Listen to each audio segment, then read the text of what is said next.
پیاری دوستوں، ایک گاؤں میں ایک عورت اپنے بیٹے اور اپنی بہو کے ساتھ رہا کرتی تھی۔ بیٹے کا نام عارف اور اس کی بیوی یعنی اس عورت کی بہو کا نام سائرہ تھا۔ سائرہ اور عارف کو 5 سال کا عرصہ گزر چکا تھا، لیکن ابھی تک ان کے یہاں کوئی اولاد نہیں تھی۔ سائرہ سے جب بھی اس کی ساس یہ سوال کرتی کہ کب تمہارے یہاں بچہ ہوگا اور کب تم ہمیں وارث دو گی، تو وہ سائرہ اپنی ساس سے ہمیشہ یہ کہتی کہ اللہ کی قدرت میں ہے، میرا اس میں کوئی قصور نہیں، یہ وہاں سے دیر ہے لیکن میں اندھیر پر یقین نہیں رکھتی۔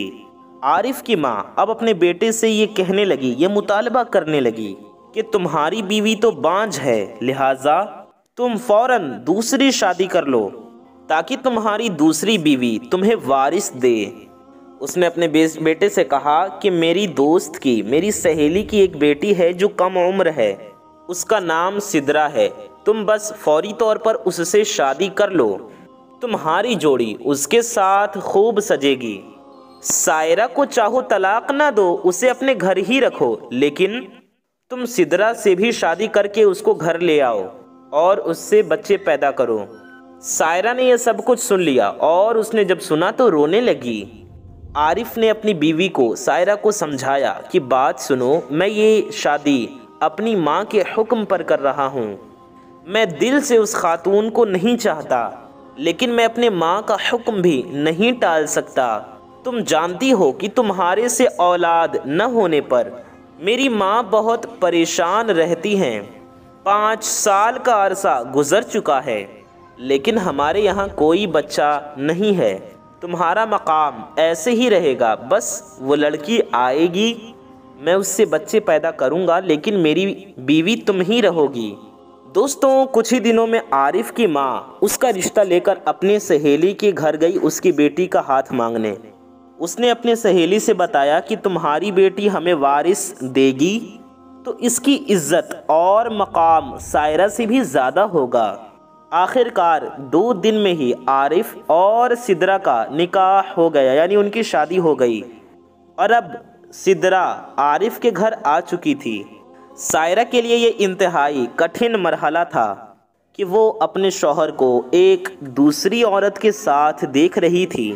پہلی رات تو وہ خاموش رہی۔ اگلی صبح جب وہ کھانے کی ٹیبل پر بیٹھی تو اس نے دیکھا کہ عارف وہاں موجود نہیں ہے۔ اس کی ماں نے اپنی پہلی بہو یعنی سائرہ سے سوال کیا کہ عارف کہاں ہے؟ تو سائرہ نے جواب دیا کہ مجھے نہیں معلوم، وہ اپنی بیوی کے ساتھ تھا۔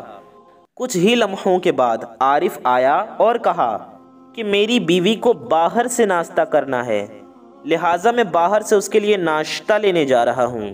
اس نے سائرہ کی جانب دیکھا تو اس نے انکار کر دیا اور کہا نہیں، میں گھر پر بنا ناشتہ ہی کر لوں گی۔ اب اگلی رات جب کھانے کا وقت آیا تو سائرہ موجود تھی لیکن ساتھ میں بیٹھ کر کھاتی نہیں تھی۔ سدرہ نے سائرہ سے کہا، دیکھو تم یوں نہ کھڑی رہو اور ہمارے ساتھ بیٹھ کر کھانا کھا لو۔ تو سائرہ نے جواب دیا کہ میرے گھر کی روایت ہے کہ پہلے سب کھانا کھائیں، اس کے بعد پھر میں کھاتی ہوں۔ تو سدرہ نے کہا، تم اپنی یہ دقیانوسی روایتیں اپنے پاس ہی رکھو، میرے گھر پر اب ایسی کوئی روایت لاگو کرنے کی کوشش مت کرنا۔ چنانچہ پہلے ہی دن سے سائرہ اور سدرہ کے بیچ اختلافات شروع ہو گئے۔ سدرہ بار بار عارف سے یہ کہتی کہ جو عورت تمہیں بچہ نہیں دے پائی، تمہیں وارث نہیں دے پائی، تم کیوں اس سے محبت کرتے ہو؟ تم اس کا ساتھ کیوں نہیں چھوڑ دیتے؟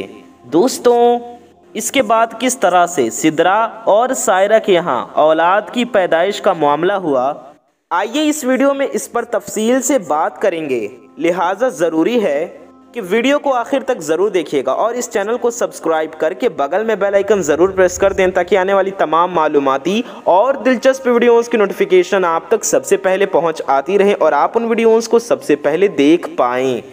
اس ویڈیو کو لائک کر کے شیئر کرنا بھی مت بھولیے گا۔ پیاری دوستوں، اب وقت گزرنے لگا اور 1 سال کا عرصہ گزر چکا تھا، لیکن ابھی تک سدرہ کے یہاں بھی کسی خوشخبری کی امید نہیں تھی۔ البتہ سدرہ اور سائرہ کی لڑائی اکثر رہا کرتی تھی۔ سائرہ نے زیادہ تر خاموش رہنا شروع کر دیا تھا۔ وہ یہ جان چکی تھی کہ سدرا جس کو اس خاندان کو وارث دینے کے لیے لایا گیا ہے تو اس کی عزت اور مقام یقیناً مجھ سے زیادہ ہے، اور وہ میری ساس کی دوست کی بیٹی ہے تو میری ساس کا جھکاؤ بھی اس جانب زیادہ ہے۔ 1 سال کا عرصہ گزرنے کے بعد اب عارف بھی یہ سوچنے لگا تھا کہ میں جس عورت کو بچہ پیدا کرنے کے لیے لایا ہوں، وارث لینے کے لیے لایا ہوں، اس سے بھی وارث کی یعنی بچے کی کوئی امید نظر نہیں آ رہی۔ سدرا کو اس بات کا اندازہ ہوا تو اس نے سوچا کہ کیوں نہ اس پر کوئی ڈرامہ کیا جائے۔ اس نے ڈرامہ کیا کہ میرے پیٹ میں بہت درد رہنے لگا ہے۔ فوری طور پر لیڈی ڈاکٹر کو بلایا گیا۔ لیڈی ڈاکٹر نے اس کا چیک اپ کیا، خون کا سیمپل لیا اور پھر ٹیسٹ کروانے واپس چلی گئی۔ اسی دوران سائرہ نے بھی یہ شکایت کی کہ میری بھی طبیعت خراب ہے اور مجھے عجیب محسوس ہوتا ہے۔ تو سائرہ کی ساس نے کہا تمہاری تو بہت پرانی پریشانی ہے، تمہارا بہت پرانا مسئلہ ہے، تم گھر پر ہی رکھی ہوئی کوئی دوا کھا لو، نہ اب ہم تمہارے لیے ڈاکٹر کو بلا سکتے ہیں اور نہ ہی دوا لا سکتے ہیں۔ تو پیارے دوستوں، آخر کار ہوا یہ کہ جب کچھ دنوں بعد جب سدرا کے ٹیسٹ سیمپل کے رپورٹ سامنے آئے تو ڈاکٹر نے بتایا کہ یہ عورت جس بیماری کی دوا کھا رہی تھی وہ بیماری تو اس کو تھی ہی نہیں، وہ بیماری اس کو لاحق نہیں تھی، البتہ اس دوا نے اس کے نظام کو ایسا تباہ کیا ہے کہ یہ عورت اب کبھی ماں نہیں بن پائے گی۔ اس پہ سدرا کی ساس اور سائرہ کی ساس جو کہ عارف کی ماں تھی وہ بڑی پریشان ہوئی اور اسے دل میں یہ خیال آنے لگا کہ شاید میری پہلی بہو کی بددعا مجھے لگی ہے۔ اس کے ساتھ جو سلوک میں نے اور سدرا نے کیا تھا یہ اسی کا نتیجہ ہے۔ اتنی دیر میں سائرہ بھی یہ سن کر باہر آئی اور ڈاکٹر سے ملی۔ ڈاکٹر نے اس سے ملا تو کہا کہ مجھے تمہاری صحت اچھی نہیں لگتی، لاؤ میں تمہارا بھی چیک اپ کر لیتی ہوں۔ کچھ ہی دیر بعد جب ڈاکٹر نے سائرہ کا چیک اپ کیا اور کمرے سے جب باہر نکلی تو باہر عارف اور اس کی ماں یعنی سائرہ کی ساس کھڑے تھے۔ اس لیڈی ڈاکٹر نے سائرہ کی ساس سے کہا کہ مبارک ہو، آپ کی بہو ماں بننے والی ہے اور اس کو 3 مہینہ چل رہا ہے۔ یہ سن کر عارف اور اس کی ماں بہت حیران ہوئے کہ یہ کیسے ہو سکتا ہے۔ ڈاکٹر نے کہا آپ کل اسے ہاسپٹل لائیے گا، میں اس کی تمام تر ٹیسٹس کروں گی اور پھر کچھ دوائیاں لکھ دوں گی جو اس کی صحت کے لیے بہت ضروری ہوں گی۔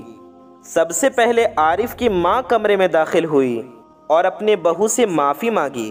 اس نے کہا کہ شاید مجھ سے غلطی ہو گئی، میں نے تمہارے ساتھ بہت برا سلوک کیا۔ اتنی ہی دیر میں سدرا بھی کمرے میں داخل ہوئی اور کہنے لگی بس اب میں یہ گھر چھوڑ کر جا رہی ہوں۔ جب آپ کی پہلی بہو آپ کو وارث دے رہی ہے تو میرا یہاں رکنے کا سوال ہی پیدا نہیں ہوتا۔ اتنی دیر میں سائرہ کھڑی ہوئی، اس نے سدرا کا ہاتھ تھاما اور اسے ایک طرف بٹھایا اور کہا سنو، یہ بچہ صرف میرا نہیں بلکہ ہمارا بچہ ہوگا، ہم اس کی 2 مائیں ہوں گی اور ہم دونوں اس کو مل کر پالیں گی۔ تم یوں اپنا گھر چھوڑ کر مت جاؤ بلکہ ہم دونوں ساتھ مل کر بہنوں کی طرح رہیں گے اور ہم سب ایک ساتھ مل کر ایک ہی گھر میں رہ سکتے ہیں۔ دوستوں یہ معاملہ انتہائی پیچیدہ تھا، لیکن اس میں 2 لوگوں کی 2 کرداروں کی اہم تصویر سامنے آئی ہے۔ ایک طرف وہ عورت جس کو وارث دینے یعنی بچہ پیدا کرنے کے لیے لایا گیا تھا، اس کی حتی الامکان کوشش یہ تھی کہ وہ پہلی بیوی کو گھر سے نکلوا دے اور عارف اسے طلاق دے دے۔ لیکن دوسری طرف وہ عورت جس نے کئی سال بچے کے لیے انتظار کیا، آج جب وہ ماں بنی اور اسے یہ خوشخبری ملی کہ بہت جلد اس کے آنگن میں ایک چھوٹا سا بچہ آئے گا، تو اس نے کسی بھی عورت کا گھر برباد کرنے سے انکار کر دیا اور وہ اپنے رب سے ڈر گئی اور اس نے اس عورت کو اپنے ساتھ رکھنے کا فیصلہ کر لیا۔ یہ بہت ضروری ہے کہ کوئی بھی عورت یہ فیصلہ کتنی ہمت کے ساتھ کرتی ہے۔ اگر ہمارے معاشرے کی ہر عورت کے اندر یہی ہمت اور صبر پیدا ہو جائے تو معاشرے کی بہت سی مسائل اور بہت سی پرابلمز ختم ہو جائیں گے۔ امید کرتے ہیں آج کی یہ ویڈیو آپ کو پسند آئی ہوگی۔ کامنٹ سیکشن میں اپنی قیمتی رائے کا اظہار ضرور کیجیے گا، اور دوستوں ویڈیو کو لائک کر کے شیئر کرنا مت بھولیے، اور جانے سے پہلے چینل کو سبسکرائب کر کے بیل آئیکن کو پریس کیجیے تاکہ ہمارے آنے والی تمام نئی ویڈیوز آپ کو وقت پہ ملتی رہیں۔